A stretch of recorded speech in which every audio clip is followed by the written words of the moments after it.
ఆయన కేసీఆర్ ముఖ్యమంత్రి, ఆయన కొడుకే మున్సిపల్ మంత్రి. వెనకటికి ఎవడనంట పెళ్లికి పోయేటప్పుడు అంట పిల్లిని సంకలు పెట్టుకొని పోయినట్టు ఏదో ఉంటుంది తోడని. కేసీఆర్ ముఖ్యమంత్రిని మీరు చేస్తే కొడుకుని మున్సిపల్ మంత్రి చేసుకున్నాడు. అయ్యో కొడుకుకు మంత్రి ఇస్తే మరి అల్లుడు అలుగుతాడని ఆయనకు హరీష్ రావుకో మంత్రి ఇచ్చాడు. అయ్యో అల్లుడికి ఇస్తే మళ్ళీ బిడ్డ అలుగుతుంది ఇంటికి రాదని చెప్పి బిడ్డకు కూడా ఎంపీ చేసిండు, ఎమ్మెల్సీ చేసిండు. మళ్ళీ ఇంతమందికి ఇచ్చిన మందులో సోడా పోస్తాయని సంతోష్ రావు అని ఉంటాడు సటకుని కొడుకు, ఆయన కూడా రాయసాబ్ ఇచ్చాడు. ఇంటిల్లి పాదికి పదవులు ఇచ్చుకున్నాడు తప్ప మన ఊరికేమన్నా నిధులు ఇచ్చిండా ఒక్కసారి ఆలోచన చెయ్యండి. కాబట్టి కేటీఆర్ మున్సిపల్ మంత్రి ఏంటంటే వెనకటి ఎవరో చెప్పారు తిక్కలోడు తిరణాలకు పోతానంట ఎక్కనిక దిగనికనే సరిపోయిందంట. ఏం చూసింది లేదు, ఏమి తెచ్చింది లేదు. తిక్కలోడు తిరణాలకు అత్తుంది కేటీఆర్ మున్సిపల్ శాఖ మంత్రిగా. ఏనాడన్నా భూపాలపల్లికి వచ్చి ఏం కావాలని అడిగినాడా? తెచ్చిండా? అందుకే ఇవాళ అసలుకు నకిలీకి పోటీ. ఆయన గండ్రనే ఈయన గండ్రనే. కానీ ఇది అసలు గండ్రా, అది నకిలీ గండ్రా. ఇది నమ్మకం ఉన్న గండ్రా, అది నమ్మితే మోసం చేసే గండ్రా. ఆ ఎల్ల మీరు గెలిపిస్తే మీ గుండెల మీద దాన్ని శత్రువు సంఖలో చేరిండు. అట్లాంటి నకిలీకి అసలుకి ఈరోజు భూపాలపల్లిలో పోటీ జరుగుతుంది. కాబట్టి మిత్రులారా, ఇవన్నీ ఒకెత్తైతే నిన్న మన కిషన్ రెడ్డి మాట్లాడుతున్నాడు. మొన్ననే నేను చెప్పిన నన్నేదో రేవంత్ ఉద్దీన్ అంటే నాకేం బాధ లేదయ్యా. యాదవులు రేవంత్ యాదవ్ అన్నారు, బుదిరాజులు రేవంత్ ముదిరాజు అన్నారు, గౌడ్లు రేవంత్ గౌడ్ అన్నారు, మాదిగలు రేవంత్ మాదిగ అన్నారు, మా సీతక్క రేవంత్ అన్న మా కోయ బిడ్డ మా సమ్మక్క సారలమ్మ చేసిండని చెప్పిండ్రు. ఇట్లా ఎవరికి వాళ్ళు నన్ను వాళ్ళ సామాజిక వర్గంలోనే కాదు వాళ్ళ కుటుంబ సభ్యులుగా భావించరు. నేను అందరి వాడిని, అందరి కోసం పనిచేసేవాడిని. నన్ను ఎవరు ఏ పేరు మీద పిలుచుకున్నా నాకేం బాధ లేదు, నేను సంతోషంగా స్వీకరిస్తా. రేవంత్ ఉద్దీన్ అన్నా పర్వాలేదు, పీటర్ రేవంత్ అన్నా పర్వాలేదు, రేవంత్ మాదిగ అన్నా పర్వాలేదు రామచంద్రరావు గారు. కానీ నీ పక్కలోనే కిషన్ రెడ్డి ఉన్నాడు కదా, ఆయన కల్వకుంట్ల కిషన్ రావుగా మారి కేటీఆర్ని అరెస్టు చేయకుండా ఆపుతున్నాడు కదా, గాదాని సంగతి చెప్పమని నేను అడిగితే కిషన్ రెడ్డి అంటుండు నేనేమన్నా ముఖ్యమంత్రినా, నేను ఎట్లా అరెస్టు చేస్తాను. నేను అడగదలుచుకున్నా, అయ్యా దేశం కోసం ప్రాణాలిచ్చి దేశం కోసం వేల కోట్ల రూపాయల ఆస్తులు ఇచ్చిన మోతీలాల్ నెహ్రూ వేల కోట్ల ఆస్తులు దానం చేసిండు. పండిత్ జవహర్లాల్ నెహ్రూ 10 ఏళ్లు స్వతంత్రం కోసం జైల్లో ఉన్నాడు. మహాత్మా గాంధీ ఈ స్వతంత్రాన్ని కాపాడడానికి ప్రాణాలు ఇచ్చిండు. ఇందిరాగాంధీ ఈ దేశం కోసం రక్తం చిందించింది. రాజీవ్ గాంధీ ఈ దేశాన్ని సమైక్యంగా ఉంచడానికి ఈ రోజు ఆత్మ బలిదానం చేసుకొని ఒక వీరుడుగా ఈ రోజు పని చేస్తున్నాడు.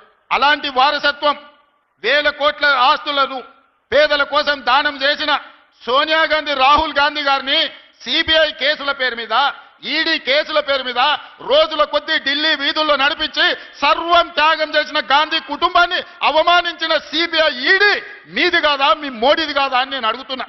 ఈ తెలంగాణ రాష్ట్రం ఇచ్చిన తెలంగాణ తల్లిని ఈడీ కేసులు పెట్టి ఆడబిడ్డను ఈ రోజు మానసిక క్షోభకు గురి చేస్తున్నారు. మీకు ఉసురు తలగదా మోడీ గారిని కిషన్ రెడ్డిని నేను అడుగుతున్నా. ఇవాళ కన్యాకుమారి నుంచి కశ్మీర్ వరకు మండు టెండల్లో మంచు కొండల్లో 4000 కిలోమీటర్లు 150 రోజులు నడిచి ప్రతి పేదవాడి సమస్యను తెచ్చుకున్న, ప్రతి పేదవాడి గుండెను, ప్రతి పేదవాడి గూడాన్ని తలుపు తట్టిన రాహుల్ గాంధీని ఈడీ సిబిఐ కేసులతో వేధిస్తున్నారు కదా. మోడీ గారి దగ్గర ఉన్న ఈడీ సిబిఐ గాంధీ కుటుంబాన్ని వేధించడానికి ఉపయోగించినప్పుడు ఈ రోజు కాళేశ్వరం కూలేశ్వరం అయిపోయింది, పక్కనే ఉంది. 1,00,000 కోట్లు దిగమింగి కాళేశ్వరం ఏటీఎంగా మారిందని మీ మోడీ గారే చెప్పింది కదా. సిబిఐ విచారణకు మీకు పంపించి 6 నెలలు అయ్యింది. ఎవడట్టుకున్నాడు? ఫార్ములా ఈ కార్ రేసులో ఈడీ కేసుకు పంపించి 6 నెలలు అయింది. ఇవాళ కేటీఆర్ని ఎందుకు పిలుస్తలేరు? ఇవాళ కాళేశ్వరంలో కేసీఆర్ను హరీష్ను కాపాడుతున్నది మీరు కాదా? ఫార్ములా ఈ రేసులో కేటీఆర్ను కాపాడుతున్నది మీరు కాదా? మరి ఎందుకు ఆ సిబిఐ ఈడీ ఈరోజు కేసీఆర్ హరీష్ కేటీఆర్ను విచారణ కూడా పిలిపిస్తలేరు, అరెస్టు చేసి లోపల పెడతలేరంటే కిషన్ రెడ్డి గారు నల్లికుట్ల మాటలు మాట్లాడుతున్నారు. నాకేం తెలుసు, నేనెట్లా చేస్తాను? సోనియా గాంధీ గారిని, రాహుల్ గాంధీ గారిని మీ మోడీ గారు మీరు ఈడీ సిబిఐలతో వేధించవచ్చు. కానీ మీ చీకటి మిత్రుడు, మీ ఫెవికాల్ బంధం, మీ బీఆర్ఎస్ నాయకులను మాత్రం కేసీఆర్ హరీష్ కేటీఆర్ను, ఈ శుక్రాచార్యుణ్ణి, మారీచుని, సుబాహుడు రాక్షసులను మాత్రం మీ మోడీ పిలువడా? ఎందుకు కంచేసి కాపాడుతున్న కిషన్ రెడ్డి అని నేను అడుగుతున్నా. అందుకే కిషన్ రెడ్డిని ఇప్పటి నుంచి కిషన్ రెడ్డి అనే సమస్యనే లేదు. కేసీఆర్ హరీష్ కేటీఆర్ని అరెస్టు చేసే వరకు కిషన్ రెడ్డి పేరు కల్వకుంట్ల కిషన్ రావుగా పేరు మార్చి కేసీఆర్ కు దొంగపుత్రుడైతే కిషన్ రెడ్డి దత్తపుత్రుడు కేసీఆర్ కు, ఇద్దరు కలిసి కేసీఆర్ దోపిడిని ఈ రోజు కాపాడే ప్రయత్నం చేస్తున్నారు. టెలిఫోన్ ట్యాపింగ్ నిన్న మనం మాట్లాడుతున్నారు. ప్రతిపక్ష నాయకులను వదలలే, హైకోర్టు జడ్జిలను వదలలే, చివరికి జర్నలిస్టులను వదలలే.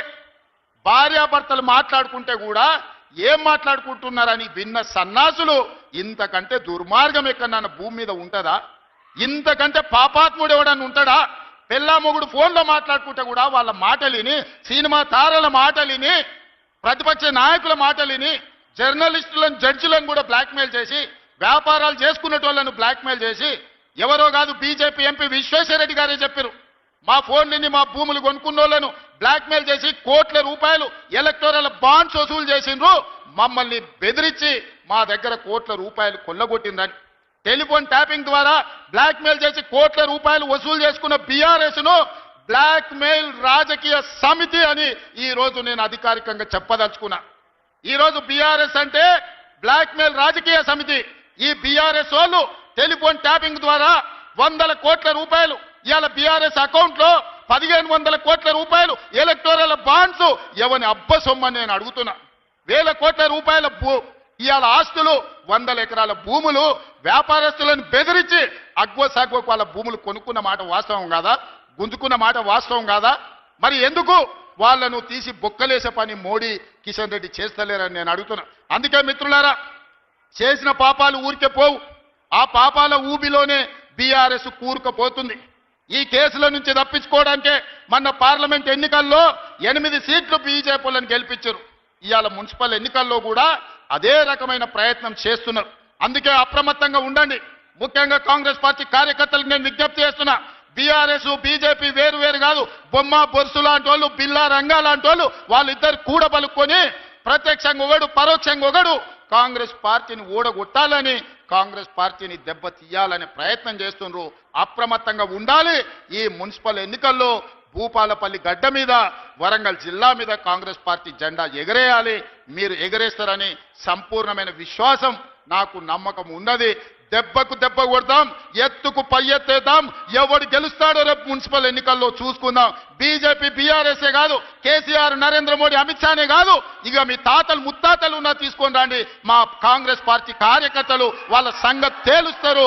మా అక్కలు, నేను హెలికాప్టర్లు వస్తుంటే చూసిన, మా అక్కలు చీరలు కట్టుకొని వస్తుంటే దసరా పండుగ నాడు పాలపిట్టలు ఎగురుకుంటూ వస్తున్నట్టు అనిపించింది. ఎంత మంచిగా ఉన్నాయక్క చీరలు. ఆయన బతుకమ్మ పండుగ చీరలు ఇచ్చారు. ఏ అక్కనన్నా కట్టుకున్నదా? బతుకమ్మ చీర ఇస్తే బాయికాడ పోయి పిట్టలను బెదిరియనికే కట్టిరు మా అక్కలు. అవునా అక్క? ఇవాళ మా అక్కలు ధైర్యంగా ఇంటాయన కూడా అబ్బా మా ఆమె ఎంత అందంగా ఉంది అనుకునేటట్టు ఇవాళ చీరలు కట్టుకొని ఉన్నారు. మీ తమ్ముడు ఈ చీర సారే రూపంలో మీకు పెట్టిండక్క.